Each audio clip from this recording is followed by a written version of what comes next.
Assalamualaikum warahmatullahi wabarakatuh. Alhamdulillahi rabbil alamin. Wabihi nasta'inu ala umurid dunya waddin. Asyhadu an la ilaha illallah wahdahu la syarikalah. Wa asyhadu anna Muhammadan abduhu wa rasuluhu la nabiyya ba'dah. Allahumma salli wa sallim wa barik ala Muhammad wa ala alihi wa sahbihi ajma'in, amma ba'd. Allahumma allimna ma jahilna wa dhakkirna ma nasina wa fahimna ma lam nafham. Subhanaka la ilma lana illa ma 'allamtana innaka antal alimul hakim. Rabbi shrah li sadri wa yassir li amri wahlul 'uqdatam min lisani yafqahu qawli. Jamaah maghrib yang dirahmati oleh Allah, akan kita lanjutkan kembali kajian kita malam ini, masih dalam judul mengingat mati.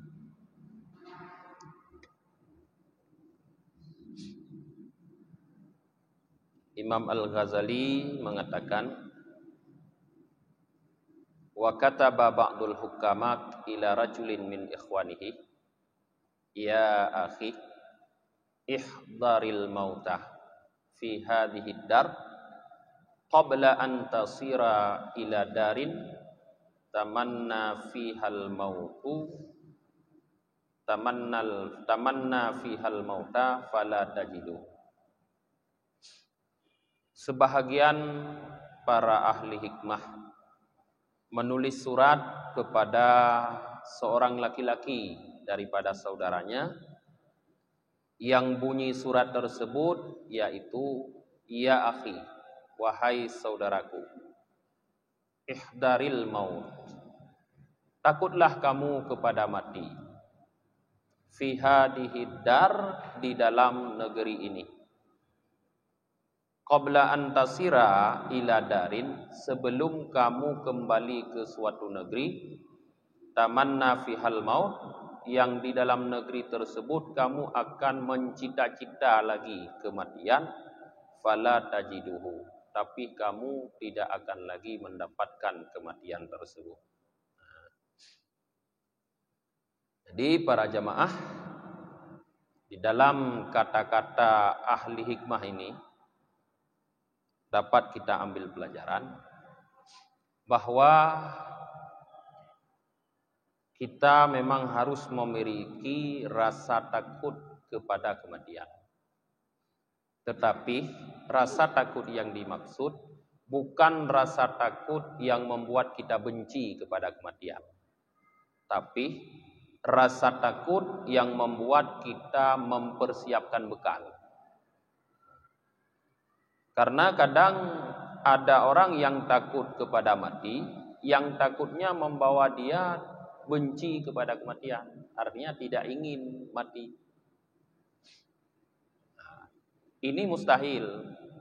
Tidak mungkin ada orang yang tidak akan mati. Semua pasti mati. Jadi rasa takut yang dianjurkan kepada kita adalah rasa takut terhadap kematian, yang bermakna rasa takut terhadap kehidupan setelah kematian. Sehingga kalau rasa takut itu ada pada diri kita, maka kita akan mempersiapkan bekal untuk hidup setelah mati. Jadi rasa takut itu harus dimiliki, maknanya persiapan bekal sebelum datangnya kematian itu harus kita lakukan, sebelum kita kembali kepada negeri yang di sana sekalipun kita memohon untuk dimatikan, kita tidak akan lagi mendapatkan kematian. Sudah kita cerita malam minggu yang lalu, kenapa tidak ada lagi kematian? Karena mati itu sudah disembelih oleh Allah Ta'ala. Mati memang sudah mati, maka tidak akan ada lagi kematian. Kenapa di sini ahlul hikmah mengatakan bahwa ada orang yang nanti di akhirat itu mencita-citakan agar mati kembali. Padahal tidak ada lagi kematian. Ini bisa kita lihat dari firman Allah, di mana Allah mengatakan, ya laitani kuntu turaba. Alangkah baiknya seandainya aku seonggok tanah. Kata-kata itu adalah firman Allah dalam Al-Quran, menghikayahkan kata-kata orang kafir nanti di akhirat. Setelah dunia kiamat, maka Allah akan menegakkan keadilannya. Setiap kezaliman akan dibalas oleh Allah di hari akhirat kelak. Sehingga seekor kambing yang tidak bertanduk pun akan diberi hak oleh Allah untuk membalas kambing yang bertanduk di akhirat. Setelah semua makhluk selain manusia membalas kezaliman yang terjadi di dunia, maka semua makhluk itu dimatikan oleh Allah sebelum mati dimatikan. Jadi maknanya semua makhluk bangkit nanti di akhirat para jemaah. Mandum makhluk gepu bangkit oleh Allah nanti urang akhirat. Tapi bangkitnya mereka hanya untuk membalas kezaliman sesama mereka, bukan untuk diadab. Setelah kezaliman itu terbalas, maka semua mereka dimatikan kembali oleh Allah untuk selama-lamanya. Di saat orang kafir melihat Allah sudah mematikan semua makhluk kembali menjadi tanah, dan di hadapan mereka, mereka telah melihat neraka jahanam yang disiapkan oleh Allah untuk azab mereka, di saat itulah keluar dari mulut mereka, ya laitani kuntu turaba. Alangkah seandainya aku adalah seonggok tanah. Jadi mereka menginginkan, menurut para mufassir, agar dimatikan oleh Allah seperti dimatikannya binatang-binatang yang telah selesai dibalas, diberi hukuman oleh Allah, agar tidak dicampakkan ke dalam neraka. Tapi apa boleh buat, tidak ada lagi kematian untuk manusia di hari tersebut, sehingga mereka mendapatkan azab dari Allah, dimasukkan ke dalam api neraka. Jadi di sini ahlul hikmah ini mengungkapkan kepada kita harus memiliki rasa takut dengan mempersiapkan diri menghadapi kematian sebelum kita kembali kepada suatu negeri, yaitu hari akhirat, yang di sana sekalipun kita ingin agar mati, tidak akan ada lagi kematian. Wa kana ibnu Sirrin idza dzukira indahul mautu mata adumin. Seorang ulama besar zaman tabi'in yang bernama Ibnu Sirrin, apabila disebutkan, diceritakan di sisinya tentang kematian, maka anggota tubuhnya menjadi mati. Ini menjelaskan kepada kita bagaimana para ulama, para salafus salih dahulu, mereka takut sekali kepada kematian. Sehingga cerita saja tentang kematian yang mereka dengarkan mampu membuat tubuh mereka menjadi kaku, tidak bergerak, seolah-olah mati. Begitu takutnya mereka kematian. Wa kana Umar bin Abdul Aziz yajma'u kulla lailatil fuqaha'a fayatadhakkaruna al-mauta wal qiyamah wal akhirah thumma yabqun hatta ka'anna baina aidihim janazah. Adalah Umar bin Abdul Aziz, khalifah di masa Bani Umayyah. Kalau enggak salah saya, khalifah di masa Bani Umayyah. Beliau termasuk khalifah yang paling berhasil di dalam memerintah, sehingga sangat terkenal di dalam sejarah Islam. Beliau menjadi khalifah tidak lama, cuma 2 tahun, tapi mampu membuat rakyatnya sejahtera. Disebutkan di sini bahwa beliau setiap malam mengumpulkan para fuqaha, ulama. Tujuannya apa? Fayatadzakkarunal mauta wal qiyamah wal akhirah. Bermudzakarah, artinya menceritakan, saling mengingatkan tentang kematian, tentang kiamat, dan tentang akhirat. Jadi di tempat beliau setiap malam selalu ada mudzakarah tentang mati, kiamat, dan akhirat. Sehingga mudzakarah yang dilakukan oleh beliau setiap malam di rumah beliau itu mampu membuat mereka semua yabkun, menangis. Orang-orang yang hadir di mudzakarah itu semua menangis. Hatta ka'anna aidihim janazah, seolah-olah di hadapan mereka itu ada jenazah. Seperti orang yang menangis ditinggalkan oleh orang yang paling dicintai mati, seperti itulah mereka menangis setiap malam karena mereka mengingat kematian. Maka para jemaah, seyogyanya kita juga dapat mengikuti keadaan mereka, yaitu setiap malam mengingat kematian. Terlebih-lebih di saat kita akan tidur. Bukankah di saat tidur kita membaca Bismika Allahumma ahya wa bismika amut. Dengan namamu ya Allah kami hidup, dan dengan namamu ya Allah kami mati. Bayangkan para jamaah, di saat kita membaca amut aku mati itu, bahwa tidur itu adalah kematian. Karena banyak sekali orang yang tidur, lalu mereka tidak bangun kembali di waktu pagi para jemaah. Ternyata tidur mereka itu adalah tidur terakhir. Siapa tahu di antara mereka yang tidur dan tidak bangun kembali, salah satunya adalah kita. Nah, maka ingatlah di saat tidur bahwa kita akan mati. Bagaimana kalau seandainya roh yang keluar di waktu kita tidur tidak dikembalikan lagi oleh Allah, sehingga jasad kita tidak akan hidup kembali?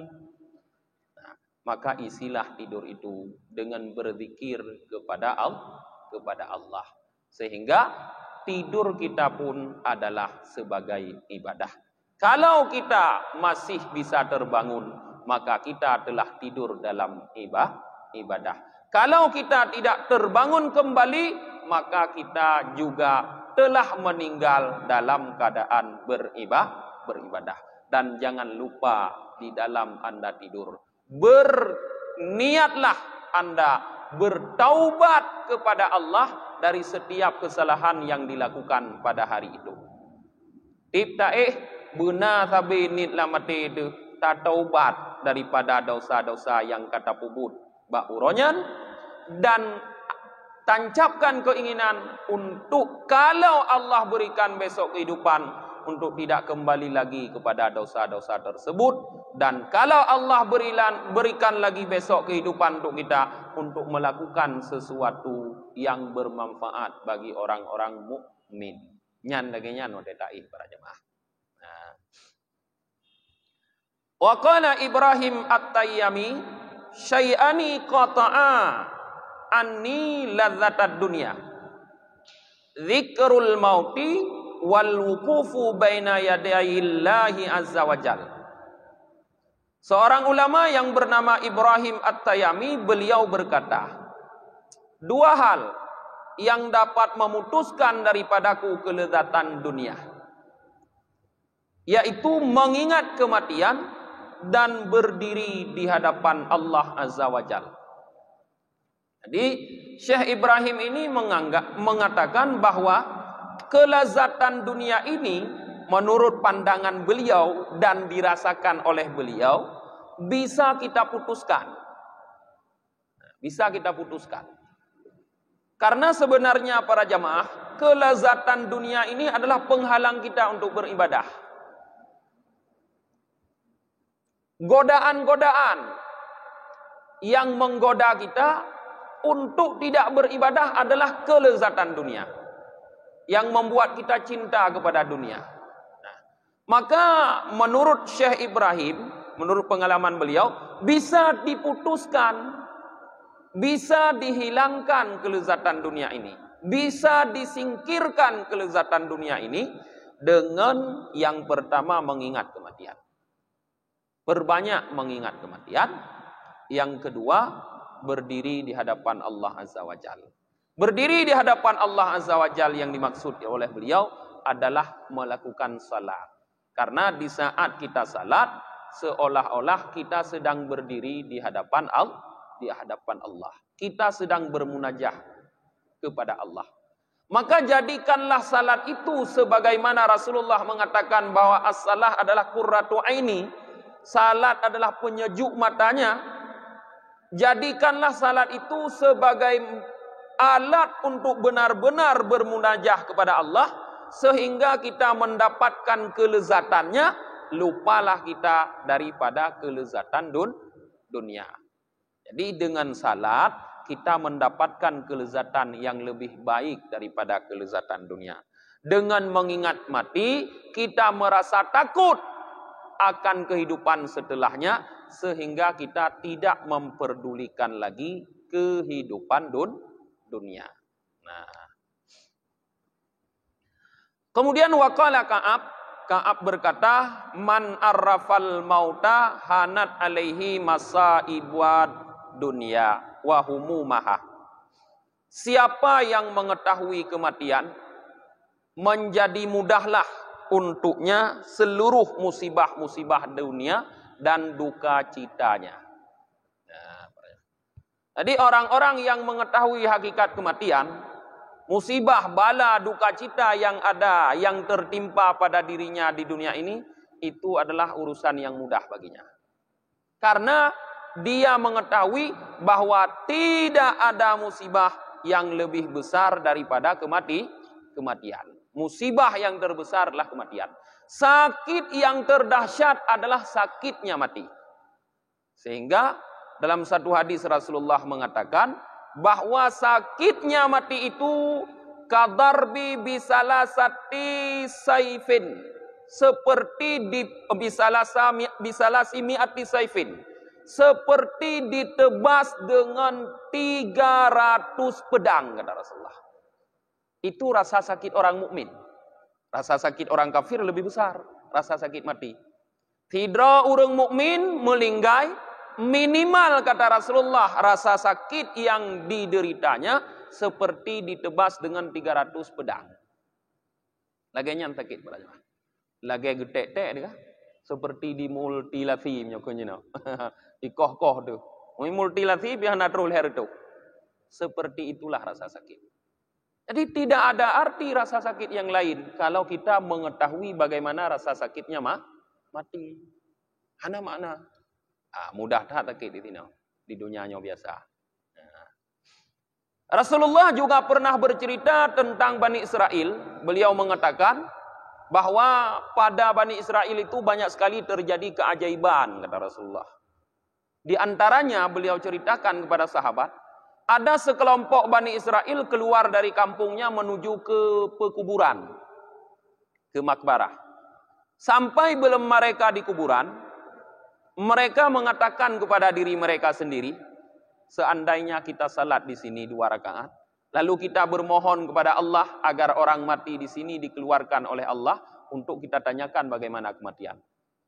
Ternyata apa yang mereka omongin sesama mereka langsung mereka lakukan. Langsung mereka berdiri, melakukan salat 2 rakaat. Setelah salat mereka berdoa. Tiba-tiba sedang mereka berdoa, muncullah seorang laki-laki dari dalam kuburnya, bangun. Lalu mereka bertanya kepada laki-laki itu, bagaimana rasa sakit kematian? Kata laki-laki itu, sudah 90 tahun saya mati, belum hilang rasa sakit mati itu dari diri saya. Tikurung puluh tahun para jemaah mati. Hana gadah lo.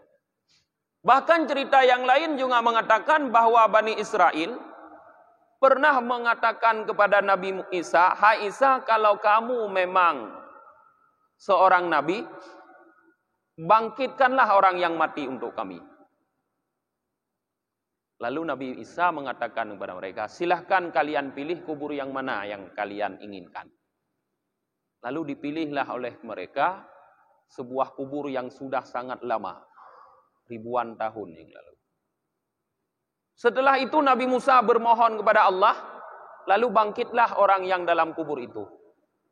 Setelah orang yang dalam kubur itu bangkit, ditanyakan kepada orang yang dalam kubur itu, siapakah Anda?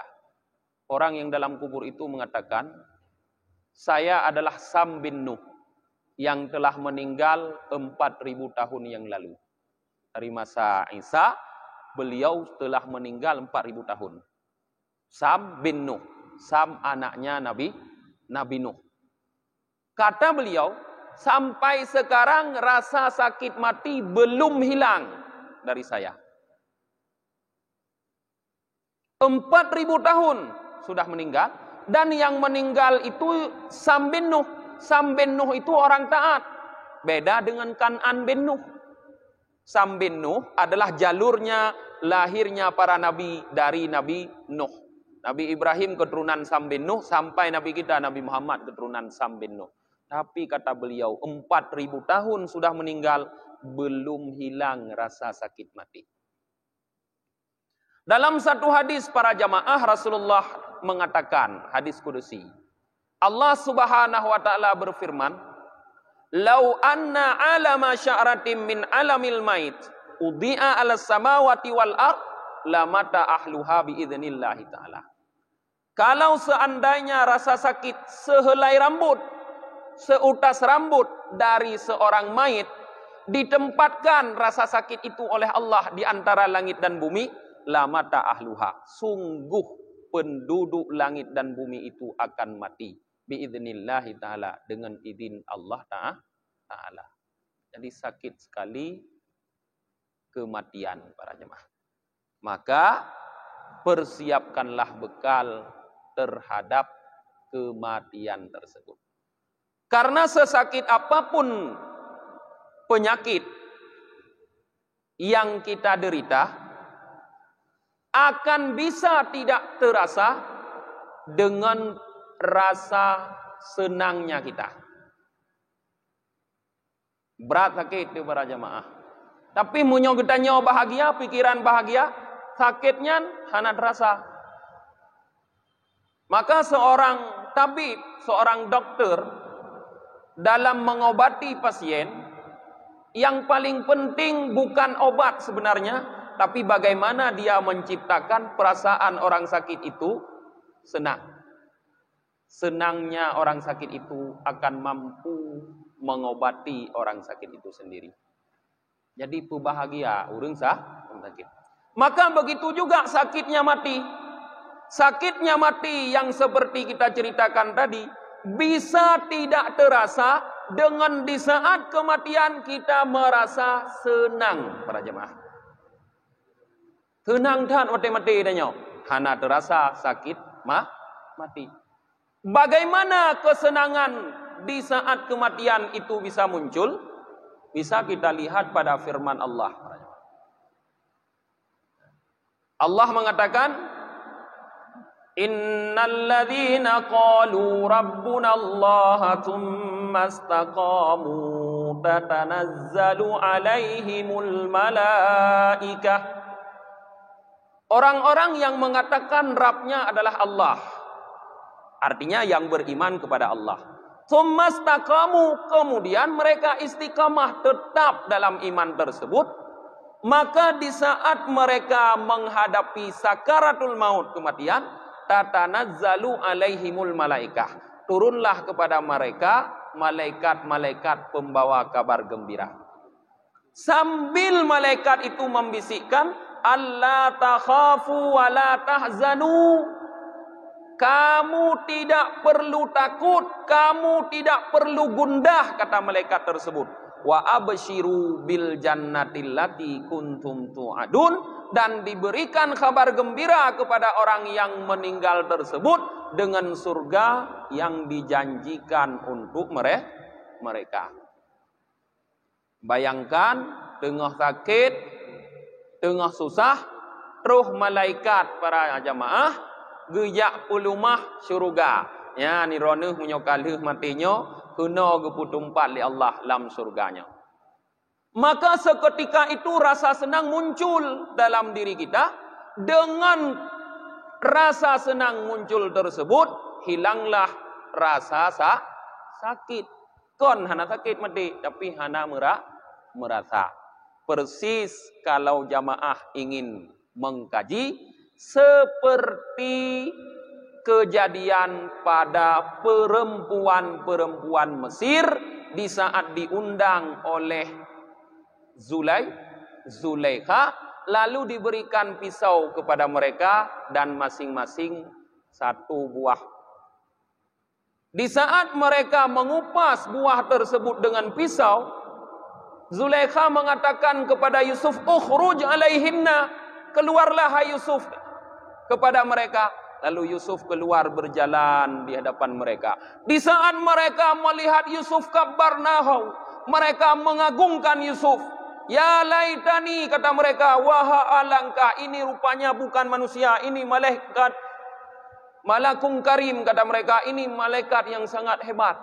Mereka terkagum-kagum melihat wajah Yusuf yang begitu indah, tampan, cemerlang, sehingga mereka yang sedang memotong buah itu terpotong tangannya, keluar darah, tidak merasakan sakit. Yang kajian Quran. Beda begah Quran dengku. Ya, begah katanya uragam, tekoh boh jamu. Detunan. Redak-redak urung ron panena jarum ke boh jamu. Kahana? Ya, hana jarum ke boh jamu. Gepeh mau paham mentok. Tapi bisa hilang rasa sakit dengan gepu dale, gepu tunang, gepegahnya, gepegah je, dengar gepegahnya, gepegah je, gepegah tunang, nebu urung koh boh, urung putunat, cerek kaliu ke kau, tanya kaliu, hana menderita api sakit, karena dengar tenang, kan hana sakit. Maka begitulah kematian. Hebat sakitnya kematian, tapi bisa tidak dirasakan. Dengan datangnya malaikat memberi kabar kepada orang-orang yang istiqamah dalam beriman bahwa tempat mereka telah disiapkan oleh Allah di dalam surga. Bagaimana malaikat itu bisa datang kepada kita? Yaitu tadi dengan istiqamahnya kita di dalam kehidupan ini beriman kepada Allah dengan mempersiapkan bekal. Karena kita selalu teringat kematian, kita persiapkan bekal untuk menghadapi hari setelah kematian. Yan para jemaah, siapnya.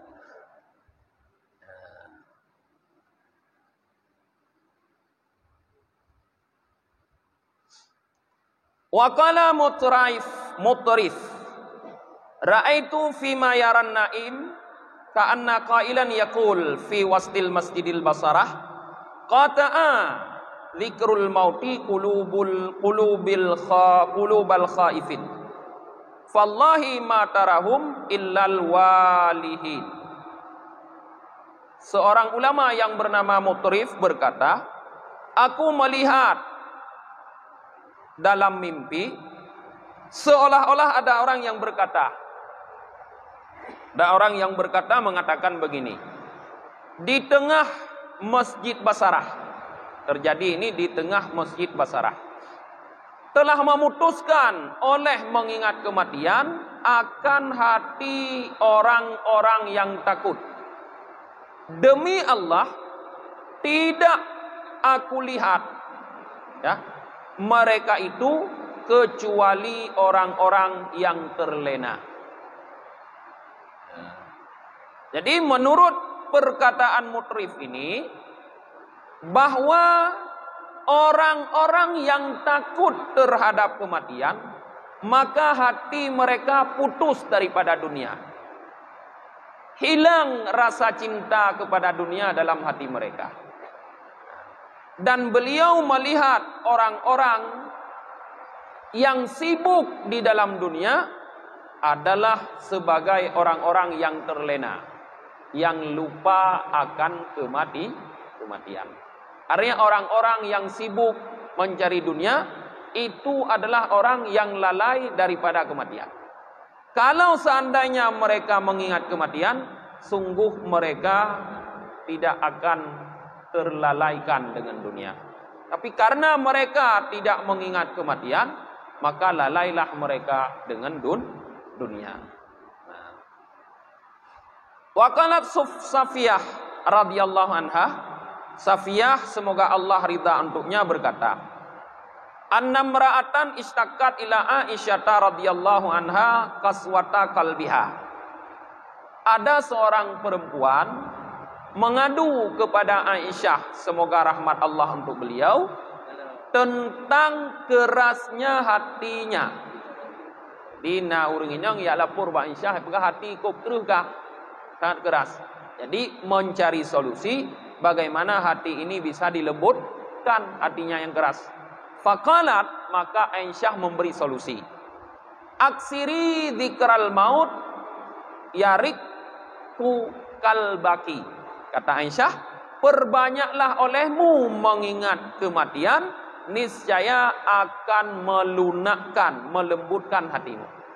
Jadi solusi yang diberikan oleh Aisyah kepada wanita yang mengadu hatinya keras adalah dengan mengingat kematian. Kata Aisyah, mengingat kematian itu dapat melembutkan hati. Maka wanita ini mengatakan, fafa'altu, maka aku lakukan. Jadi solusi yang diberikan oleh Aisyah, dia lakukan. Dia perbanyak mengingat kematian. Farakka kalbuha, maka menjadi lembutlah hati wanita itu.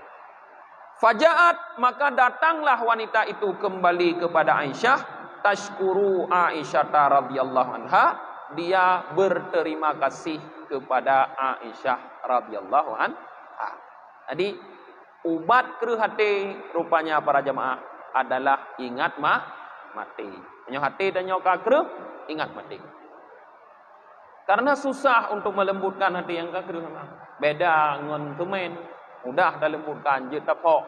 Nyoti tak payah tapok. Damai pale tapok han bijak. Karena menyokruh hati lebih keruh daripada batil kepada Allah. Thumma qasat qulubuhum min ba'di dzalika fahiya kal hijarah au asyaddu qaswah kepada Allah. Kemudian hati mereka menjadi keras setelah itu kata Allah seperti batu. Bahkan bisa lebih keras dari batu. Keruh hati tanya bisa lebih keruh dari batil kepada Allah. Jadi susah untuk dapelumi. Jadi pelumilah hati dengan mengingat kematian. Qala Umar bin Abdul Aziz li ba'dil ulama. Umar bin Abdul Aziz berkata untuk sebahagian para ulama di masanya, ad-dini, berikanlah nasihat kepadaku, kata Umar. Jadi Umar bin Abdul Aziz meminta nasihat kepada para ulama. Faqal, maka sebahagian ulama berkata, anta awwalu khalifata tamut. Wahai Umar, kamu adalah khalifah yang pertama sekali akan mati. Qala, Umar berkata, zidni, tambahkan untukku. Qal, para ulama berkata, laisa min abaika ahadun ila Adam illa dzakal maut. Wahai Umar, tidak ada seorang pun orang-orang tuamu hingga kepada Adam kecuali pasti merasakan mati. Waqad ja'at taubatuka. Hari ini wahai Umar, telah sampai waktunya kamu untuk bertaubat. Fabaka Umar lidzalika, maka menangislah Umar untuk demikian. Ya, apa? Nah, jadi jemaah, Umar bin Abdul Aziz bukan cuma umara tapi ulama, tapi masih meminta nasihat kepada ulama lain agar dibuat dia takut kepada mati. Jadi jangan pernah merasa bosan kita mengingat kematian dan mintakan kepada orang-orang sekitar kita agar mengingatkan kepada kita tentang kematian. Yang insya Allah dengan banyak mengingat kematian itu hati kita menjadi lunak sehingga kita mudah dalam beribadah kepada Allah Subhanahu wa taala. Kita tutup pengajian kita dengan membaca doa akhir majelis. Subhanakallahumma wa bihamdika wa nashhadu an la ilaha illa anta wa nastaghfiruka wa natubu ilaik. Subhana rabbika rabbil izzati amma yasifun, wassalamun alal mursalin, walhamdulillahi rabbil alamin. Sallallahu ala Muhammad, sallallahu alaihi wasallam, sallallahu ala Muhammad, sallallahu alaihi wasallam, sallallahu ala Muhammad. Ya Rabbi salli alaihi wasallim.